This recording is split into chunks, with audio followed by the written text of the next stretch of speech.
नमस्कार, दिव्याच किचनमध्ये आज तुमचं स्वागत आहे. आज आपण सिंपल भरलेली वांगी बघतो. ती हिरवी वांगी आहेत, थोडी फ्रीजमध्ये ठेवल्यामुळे काळपट झाली आहेत. ही माझ्या फार्म हाऊसची स्वतः मी तोडून आणलेली आहे. ह्याला 4 अशा भेगा पाडून घेतल्या. ॲक्च्युली हे भरिताचं वांगं नाही आहे, म्हणजे भरून करतात ते वांगं नाही, ते काळपट काटेरी वांगं असतं. हे हिरवं वांगं, ह्याची भाजी भजी बटाटा घालून वगैरे छान होतात. पण आपण हे सिंपल भरून मस्त तेल वांगं म्हणा, आपण तसं बनवतो समजूया. आणि तेल वांगं थोडा वेगळ्या प्रकारे, पण हे आपण भरलं वांगंच नाव देऊया. आणि चिरा पाडून पाण्यात ठेवलं, कारण वांगं काळं पडतं लवकर. आणि आता त्याच्यासाठी भरण्यासाठी जो मसाला आपल्याला रेडी करायचा तो मी बनवताच दाखवते. फक्त त्याच्यावर एक उभा कांदा चिरून मोठा घेतला, एक मोठा टोमॅटो उभा चिरून घेतला आणि 2 बटाटे घेतलेत उभे चिरून. ते भाकरी या चपातीबरोबर, वांग्याबरोबर, बटाटा आणि कांदा टोमॅटोची एक छान अशी मस्त चव येण्यासाठी आणि भरण्यासाठी आपण काय काय वापरणार आहोत ते आता मी तुम्हाला दाखवते. शेंगदाण्याचा बारीक कूट अर्धी वाटी. आता हे जे आपण जे भरण्याचं जे आपण बनवतो आहोत ते तुम्ही तुमच्या आवडीनुसार कमी जास्त बनवू शकता. मी थोडं भरणार आहे, थोडं ग्रेव्हीसाठी वापरणार आहे. 7-8 पाकळ्या लसूण घेतल्या बारीक चिरून. अर्धा मी इथे वापरणार आहे आणि अर्धा मी फोडणीसाठी वापरणार आहे. आले साधारण 1 इंच आलं, अर्ध बारीक चिरून घेतलं, अर्ध भरण्यासाठी आणि अर्ध फोडणीसाठी मी वापरणार आहे. आणि आता बस, जास्त काही नाही, मसाले वापरणार आहोत. त्याच्यामध्ये आपण कांदा लसूण वापरणार आहोत. तिखटाचं प्रमाण कसं हवं त्याप्रमाणे कांदा लसूण मसाला घ्या.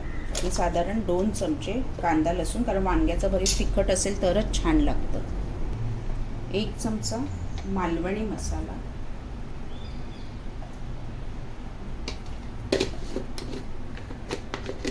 आणि 1/2 चमचा आमचूर पावडर.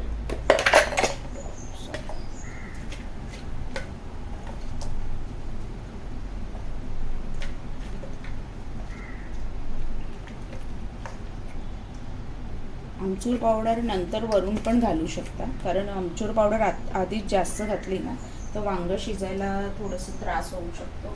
चवीनुसार मीठ. कांदा लसूण मसाल्यामध्ये मीठ असतं, त्यामुळे मीठ चवीत टाकणार ते चव घेऊनच टाका. आता आपल्याला हे एकजीव करायचं आहे. आता काळे तीळ, खुरासनं पण म्हणतात त्याला, ह्याची मी पावडर करून फ्रीजमध्ये ठेवते. वांग्यामध्ये किंवा भाजीमध्ये वरून घालण्यासाठी मस्त लागतं. साधारण 1.5 चमचा घेतला, 1 ते 1.5 चमचा.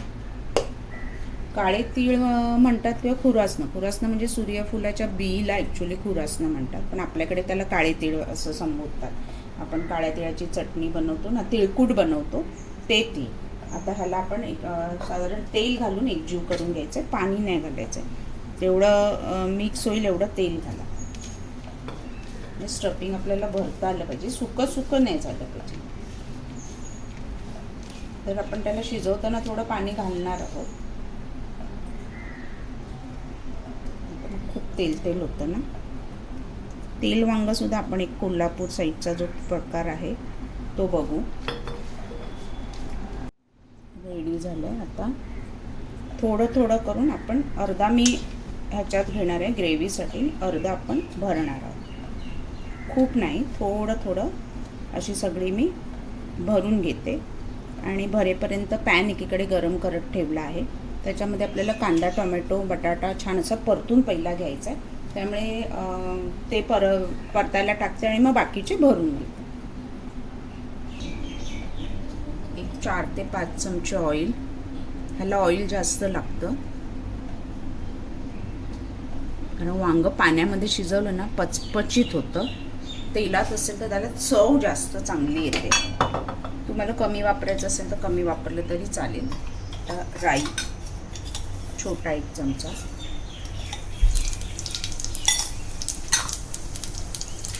राई छान तडतडली. जिरे छोटा 1 चमचा. त्याच्यानंतर अर्धा आपण लसूण ठेवलेला चिरलेला तो. त्याच्यामध्ये हिरवी बारीक तिखट मिरची बारीक करूनही घालू शकता, दाताखाली आलं छान चव येते. आले आता छान आपण परतून घेऊया.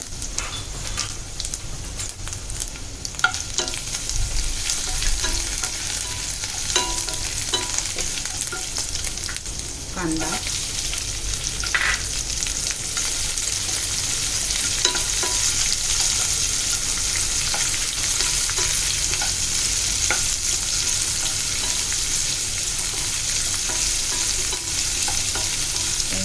कांदा जरा लालसर होऊ दे, मग आपण टोमॅटो टाकणार आहोत. कांदा छान लालसर झाला की टोमॅटो,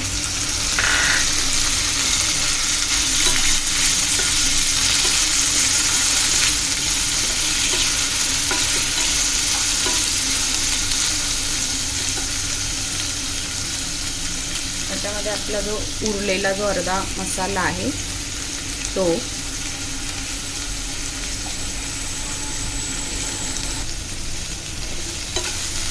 छान परतून घेऊया. बटाटा,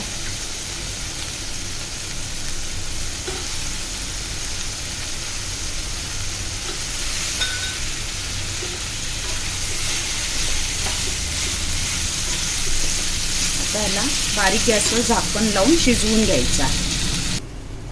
आपण ते शिजत ठेवलंय तोपर्यंत आपण वांगी सगळी भरून घेऊया. थोडा थोडा मसाला सगळ्या वांग्यामध्ये आपल्याला भरून घ्यायचा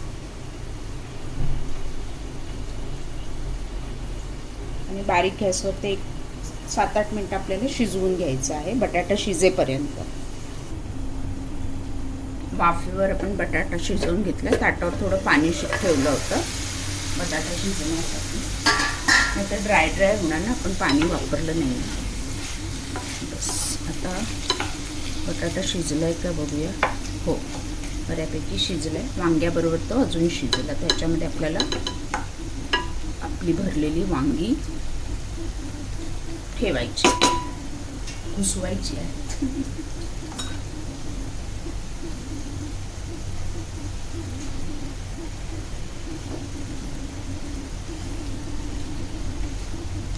ठेवून घेऊया आणि थोडं पाणी, आपण मसाला जो बनवला ना ताटात, तेच ताट मी धुवून घेतलं आहे. आणि आता परत आपल्याला ह्याच्यामध्ये मीठ घालावं लागेल आपल्याला नंतर चव घेऊन, कारण आपण स्टफिंगमध्ये मीठ घातलं आहे, पण आपल्याला हा आता जो बटाटा, टोमॅटो, कांदा त्याला कदाचित कमी पडेल, तर तेव्हा आपण नंतर चव घेऊन घालूया.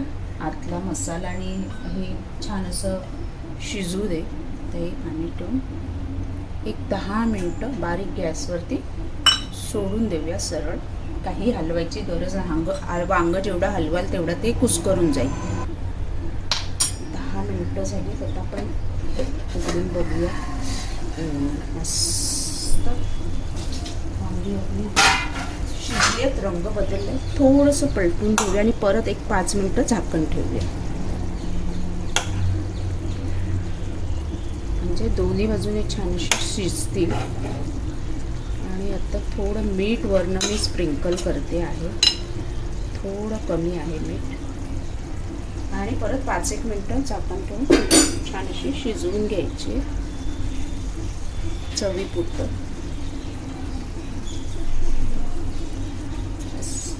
आता ढवळत नाही आहे. 5 मिनिटांनी परत तिला मी वर खाली करेन. आपलं झटपट भरलेलं वांग तयार आहे खाण्यासाठी. मस्त रंग आला आहे. त्याला थोडंसं मीठ घातलेलं असल्यामुळे वरनं आपण फक्त हलवून घेऊया, बाकी काहीच नाही. आणि वरनं गार्निशिंग कोथिंबीर किंवा कसुरी मेथी पण घातली तरी छान अशी चव येईल. वा, चपाती भाकरी बरोबर अप्रतिम. वांग्याला एक स्वतःची चव असते, कसंही बनवा त्याला चव इथेच आहे. बटाटा वगैरे ॲड केला त्याच्यात की त्याची चव अजून वाढते. टोमॅटो, बटाटा आणि भाकरी बरोबर खायला पण मजा येते. करून बघा झटपट भरलेलं वांग.